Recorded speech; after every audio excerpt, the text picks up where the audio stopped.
All right, everyone. Welcome back to another episode. Today we have Dan Salinger with us. So welcome to the show, man.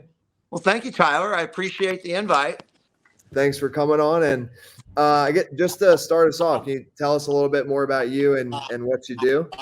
All right. Well, my name again is Dan Salinger. I'm like a retired attorney, working my way through my last cases, and I got on social media a few years back during COVID, actually, as when we were quarantined, and then as my dad was getting up in years, I ended up bringing my dad into my house. My brother and I kind of shared time at first, and so my dad started appearing on my social media, and my dad blew up. And so he now has like 2 million viewers that watch him on a daily basis worldwide. And we kind of just share our journey of a son taking care of his father who has advanced dementia. And the goal is to give him as normal a life as possible, living in my house and giving myself as normal a life as possible while we're doing this, and hopefully keep him out of a memory care unit, trying to keep him in a familiar place with family. Even if he doesn't know exactly how he's related to that family, it's still a more comfortable environment for him. So that's the idea, and it's kind of blown up a little bit on social media thanks to my dad's personality and some of his quirks and some of his, he just I've we had trouble understanding his allure, right? What are all these people watching him for? And then I'm watching the videos, and he's got something. I don't know what it is, but the man has some way of relating and touching people that I certainly can't emulate. I wish I could, but unfortunately, he's got that magic. And with dementia at 91 and all, he communicates with the entire world. Dude, it's amazing. I'm curious. So did you have like any idea that it would like take off this big, or were you kind of really just messing around and like randomly a couple just went viral? Is that kind of how it happened? So I started the whole journey during quarantine out of boredom, and I was posting, my pictures, poems, little, things with my wife out gardening in the yard while I'm sitting there, just to, kind of pass the time during quarantine. And I started, about 4 or 5 months before my dad moved in. So the channel was chugging along, doing all right. It was, I thought we were having some success, and my poems were getting read. And then my dad moved in, and he started appearing in the videos, and it was not instantaneous by any stretch of the imagination. There's a number of him in the videos, just normal videos, and he just kind of became part of our daily routine. So he'd end up in, not featuring him, but partially in the videos because he was just there and around. And then with the difficulty of caregiving, we had a day, and it was a day where I was at my wit's end. This is like 3 years ago, and I was very inexperienced at how to take care of somebody with advanced dementia, much less my dad, who I had this way of communicating with my whole life, and it's hard to break those patterns that are established. But clearly, the way that I was dealing with them was not the ideal way to deal with someone who's suffering with dementia. And we had an episode where he had one of my car keys, wasn't to that car, and he was in another car trying to turn it on and drive away. And just at a point when he had no license, he had no insurance, he had no nothing, right? And it was a really difficult thing for us to keep him away from the car. And it was, the first 6-8 months of having it was the car. And prior to that, we had a number of experiences of him actually taking the car out after we had taken the keys away.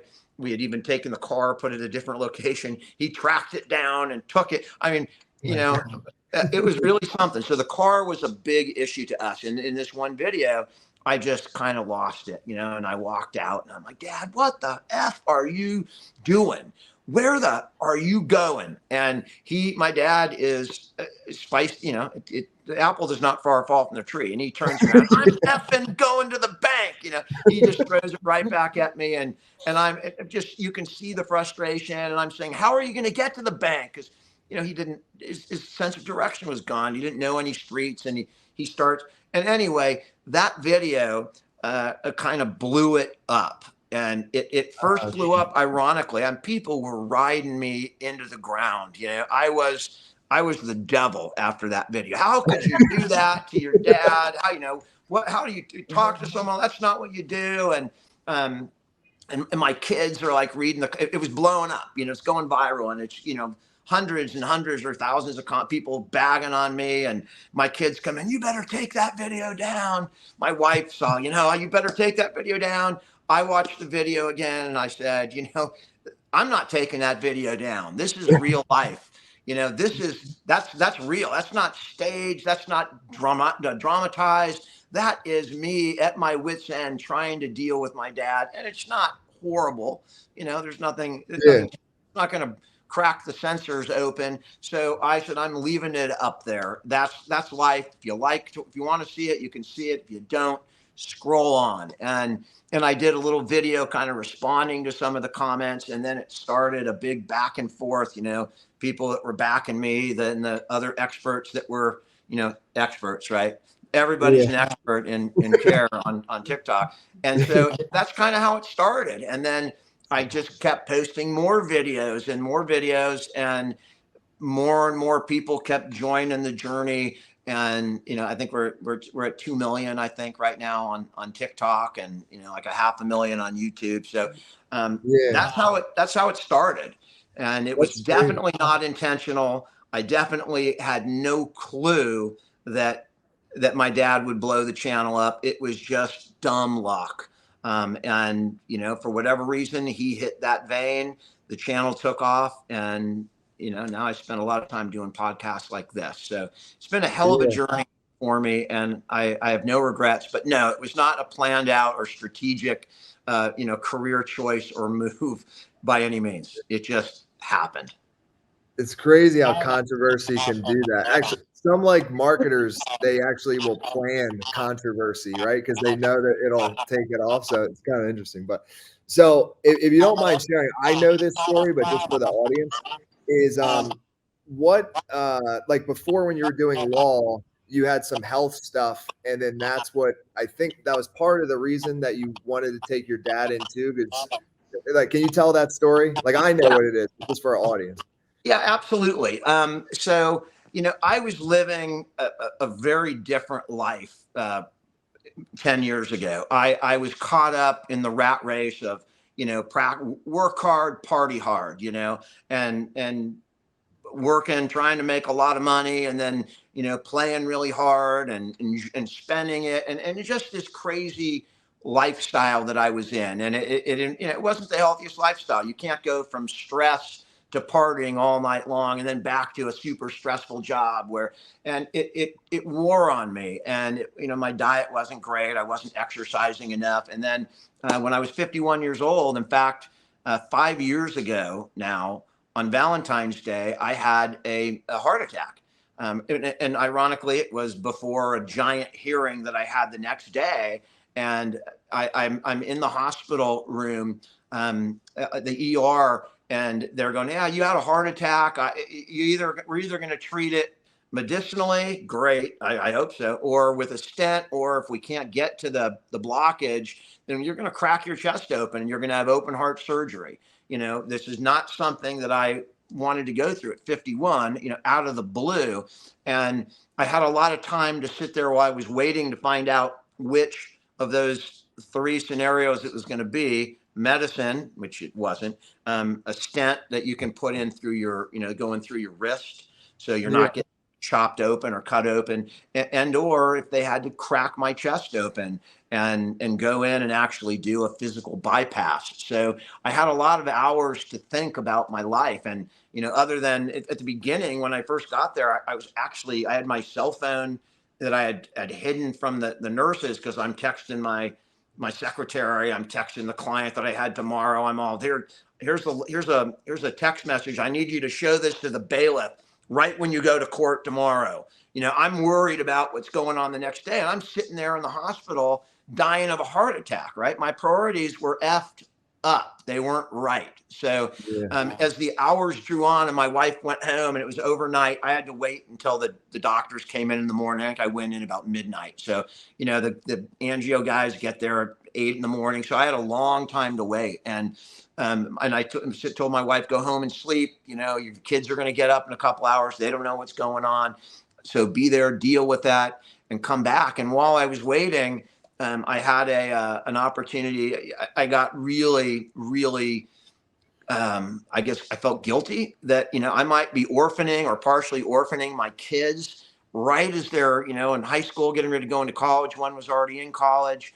And all of a sudden I'm not going to be there for them. I'm not done being a father or a parent or a husband, or even, I'm not done living yet. And I had to face this mortality. And I wrote them a letter, describing, how I felt at that moment, which you can find on my TikTok. If you look, close enough, it's there. I read that letter at one point a few months back. And as it turned out, I had the stent procedure and I was out the next day, but I came out a different person than I went in.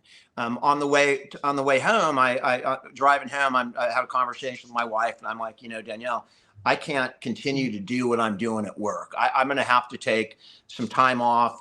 We're going to have to put, a rental on the market, one of our rentals, to cover, because, we're spending a lot, not prepared to, to have a life-changing financial event like that. So I said, at this point, I got to do what I got to do to stay alive. And we sold the property to hold us over. And instead of going to work the next day, that hearing was put off about 3 weeks. Instead of going to work the next day, I went to a place and took a hike, a 3-mile hike. And I started hiking every single day from that point on. Instead of going to work for 6 months, I was by the time 8 months after the heart attack, I was hiking 20 miles. On my birthday, I did a 20-mile hike and I climbed like 200 stairs.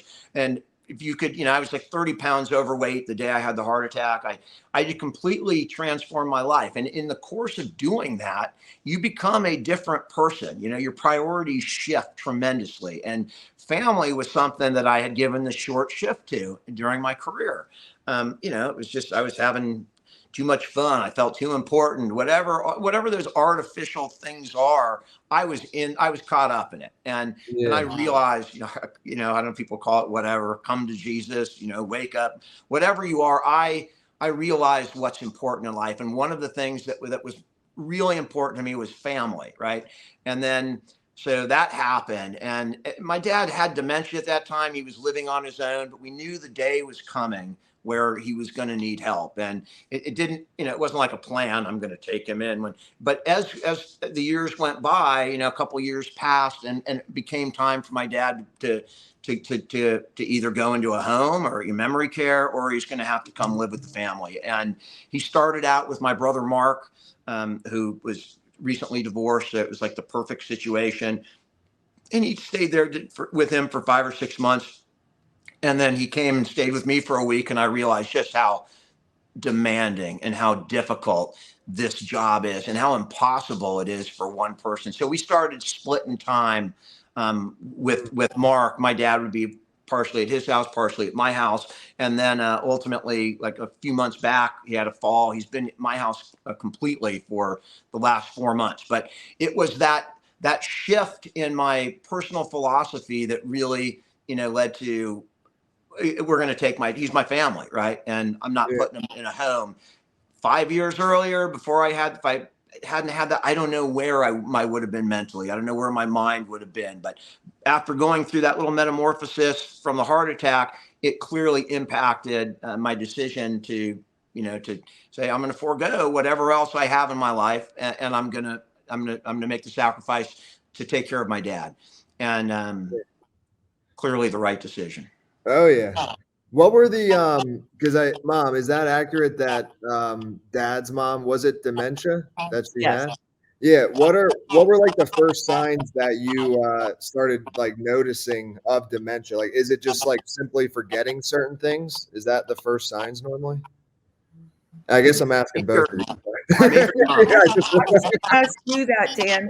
One of my questions for you was, did you and your brother, your family see it early on with your father? And was it explained to your father early on enough so that he understood like what was to come for him? Did he know that at one time, what was coming?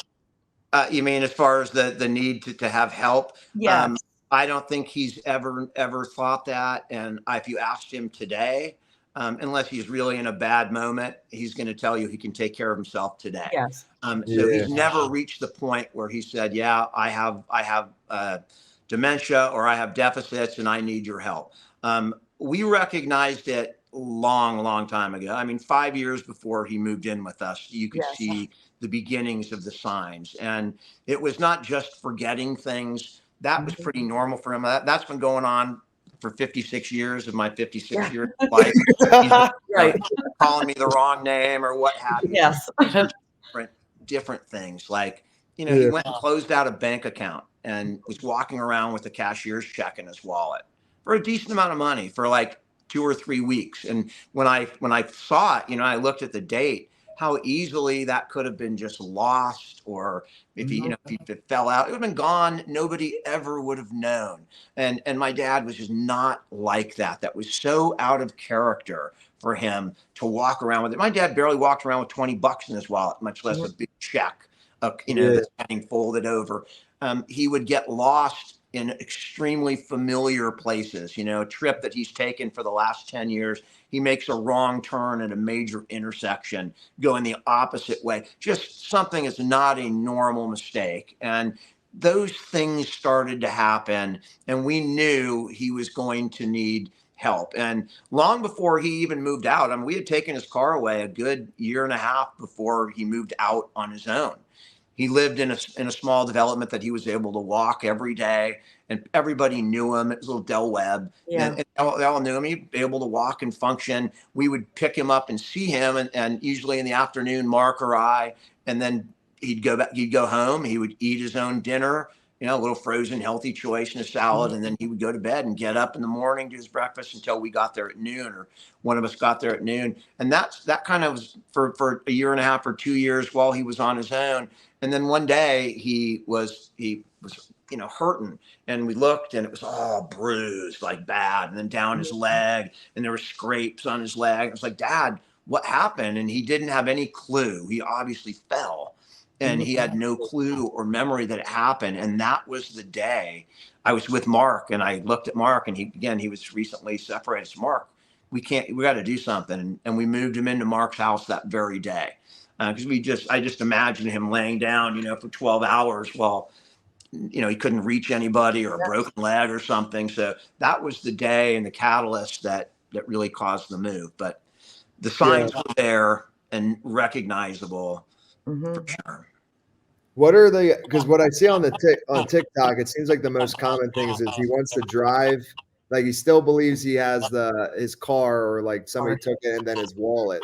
Those are the two most common scenarios, or is there other ones as well? Every day he's looking for his wallet, and half the time I'm like, "Dad, it's in your pocket." "Oh, okay. Well, where's my checkbook?" "Well, we have an emergency checkbook for him in his room, and his keys are now hanging with all the other keys." But the reality is doesn't really miss the act of driving. A lot of people, confuse that. Take him out, let him drive an apartment. What he misses is his freedom. And those things all represent freedom. Money, your ability to get money, your keys, and your car. What those have in common is that's your ability to live your life. And that's what my dad misses. He didn't spend money. I mean, he was not somebody to go out, and he didn't buy a whole lot of anything. He was the simplest guy in the world. And the only place he drove his car to would be the store or his kid's house. But the freedom to do that is what he really misses, and still misses to this day. The material, the items themselves are just manifestations of his freedom to him. So that's really what he would, if he could have anything, that's what he would want. He would want his freedom. Yeah, and freedom is independence. Independence. That's what it is. That's what it is. I, like Tyler had said, my mother-in-law had dementia. I took care of her. And she was a nurse for years. And when she was diagnosed and was told, she, of course, knew what was to come. And one of the things that she had told me when I was going to be her caregiver is she kept apologizing because she knew what was going to come and how bad it was going to be. And that resonates with me because she kept saying, I'm so sorry of what I was going to be doing for her. And, she was sorry that she was going to be losing her independence, that she wouldn't be able to care for herself. Yeah. Because in anything at all, I can tell you that's what she felt so bad about. And I'm glad I was able to take that from her. And of course, because I was so honored to be able, I remember one of your TikToks, and it really resonated with me because you spoke about having an intimate, am I correct? You said the word intimate relationship. And I heard that and I said to myself, I think so many people don't understand that. I know they didn't with me all the time of what I was able to have with my mother-in-law, seeing somebody with dementia.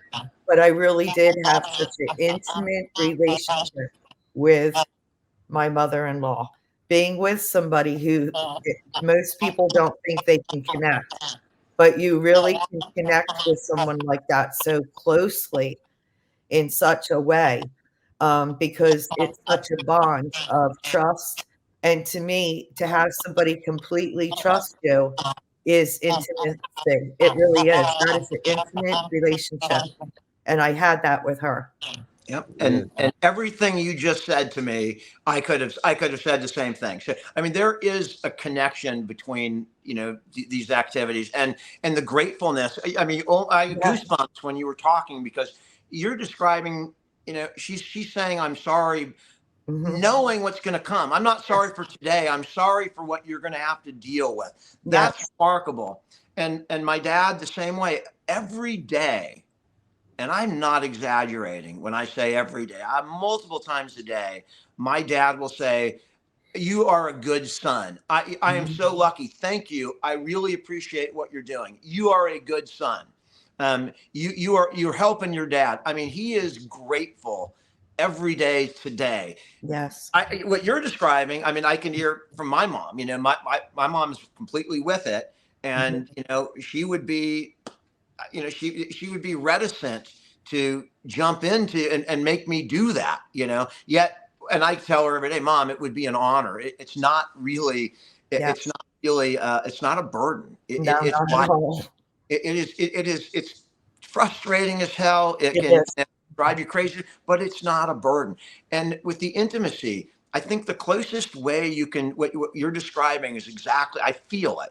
And I think the closest description that people might be able to identify with is it's a motherly bond. When you're taking care of somebody that is 100% dependent upon you, it's a massive responsibility. And, everything, when it's your father or your mother, or even your mother-in-law who's done it for you, or your husband, when they were small, it is the least we can do. We're again, I've said before, it's the cycle of life. We're now doing for them what they did for us in the beginning. And I think it's a very beautiful relationship. And I do feel much closer to my dad than at any other time in my life. It's just the reality. Yeah, it's amazing. I can remember different moments and people would never know that. And me explaining to people there was different times in my life, that certain things would happen and I would go in there. We were able to keep her with my father-in-law at home, because I would go in and care for her every day, get her out of bed. She couldn't get out of bed or do anything anymore. That's the point it got to. And, there was different times I would go in there and say, good morning, how are you, Brenda? I'm fine. And there were different times, a few times she said to me, No, you're not. Like, she knew. She knew. You know what I'm saying to you? Like, at different times, if I would be, and it's amazing because people wouldn't guess that about someone with dementia, but I had that connection with her. It Yeah. was amazing. And other people around me, even some of her own children, maybe I'd have to tell them that, no, you don't understand. Like, you can have that with someone like that still. She really was a remarkable woman in my life. And when you say, I have to mention to you too, when you say with the TikTok, like it's your dad, it is your father. But I have to tell you, I think it's a lot about your relationship with him, what people gravitate towards. So, you kind of take it a little bit away from yourself. It's the two of you. People need to see that. And that's what as soon as Tyler told me about your TikTok, Mom, you would love this. You have to see it. Like, I love seeing the two of you together. It is your dad, but it's the two of you together. And Yeah, that's a good point. Yeah, it really is. That's that what is it's really a big about. part. It's the two of you. It's the relationship. Yeah. You know, it really is. So, don't just say, I don't know what it is. I'm saying it's my dad. It actually has to do with your relationship. I would 100%. I want you to know that. Well, I appreciate that, and Yeah. I do. I mean, I do have a special relationship with them, and people see it and comment on it. But again, that really is, that's just our relationship. I mean, Yes. that's, I know my dad, and I know, what is going to resonate with him Yeah. from 50 years of being with him. And while I can't be the same that I was 10 years ago, because it was a very different relationship, I still know how to, to give him what he needs. I can read between the lines, even if he doesn't have the words. I can see it in his face. It's the history's there for that to happen. And I think people, and my dad, if you notice, even when he doesn't know I'm his son, he feels the connection. It's the patterns don't change because it's muscle memory in his brain, the way we interact. Even if he's thinking I'm his brother-in-law, we still interact the same. Yes.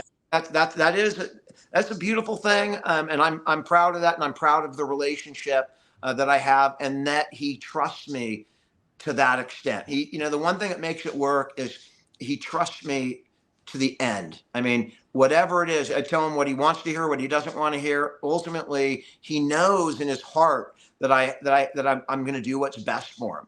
And, ultimately that's what it comes down to. And if that goes away, that relationship or what you see on camera might shift. I hope not. But right now he's got that trust, and it's what makes it work. Well, Awesome. it does make it work though, because like I remember telling my mother-in-law that, like, it's fine, you can trust me, and I am honored to do this for you. Absolutely honored. I thanked her. I remember sitting on the side of her bed and holding her hands and thanking her for handing it over to me and choosing me. It was always a gift to me, and it literally fed my soul to be able to do that for her in her life, because it is a gift to be chosen, for someone to trust you so much, to care for them. It's one of the biggest, and to be there at the end, because I was right there with her. I look at those things as such a gift that I have been given in my life to do that for someone. Really, it is. And that doesn't always happen. They don't always have that trust in the caregiver. And I've seen it on TikTok, we're just not the same. And so you obviously had a bond that existed her condition, and you were just the perfect person for the job. And congratulations on doing that. And it's great that you're on here telling the world that you're the way you're talking about it, you're reminiscing like it was a great time. And I couldn't agree more. It's not the same kind of great time that you might have thought about in your 20s, going out or whatever it is you want to. It's much more grand than that. It really is. It is. You're there's nothing more that I want to do on a Saturday evening than watch a Giants game with my dad sitting right here on the bed. Even if he doesn't talk or awesome. Comments are, oh, there's a lot of people there, who's playing every 5 minutes. Yeah, it's the Giants. It's the Giants. Oh, it's the Giants. Oh, good. Who's playing? Yeah. It's the Giants. Still, what my options are, that or I could be at the local bar drinking beer with a bunch of strangers, right? Yeah. And Yeah. I'll pick this. If I had only known this 40 years ago, I would have lived a bit of a different life. Because it's it's incredibly rewarding. It really is. is. You know, I hope people get that message out of it, is that the joy runs both ways and the frustration runs both ways. Right. The joy outshines the frustration, at least for me. And it's probably been one of the best decisions I made in my life was to do that, because it was not an easy decision. You know, it's a life-changing decision. But I've discovered that I can juggle it all. I can take care of my dad. I can live my life. I can deal with my kids and give them the time that they need. And I can do all of that. Now, of course, work has been eliminated. So that is, you know, that's a great benefit. And the ability of me to earn a living on social media because of my dad has contributed to that. But, you know, other than that, I'm able to swing it all at the same time. And I know that I'm incredibly lucky with that, because most people you have to work. I mean, let's be honest. You're not retired. You got to earn a living. And that makes it a little more difficult to juggle. But again, if people can find, you know, a situation like I had with my brother. You don't have to do it all. If you can bring a sibling on, somebody else, and do it part-time. So there's a lot of options out there to keep people like my dad and your mother-in-law out of a memory care. And, you know, there's some great memory cares and great people that work at them. But, you know, for me, I'm happy with where my dad is right now. That's wonderful. Well, yeah, I guess last thing I'll say, if there's anything else you want to share, Dan, please do. And let people know. I mean, you already have a lot, but let people know where to follow you on TikTok. So people know. Sure. I'm DSal NorCal on TikTok, Instagram, and YouTube. And YouTube's probably your best. DSal NorCal 1434, probably the longest videos, and the best place to see the content in longer than 30-second clips. But any of those are there.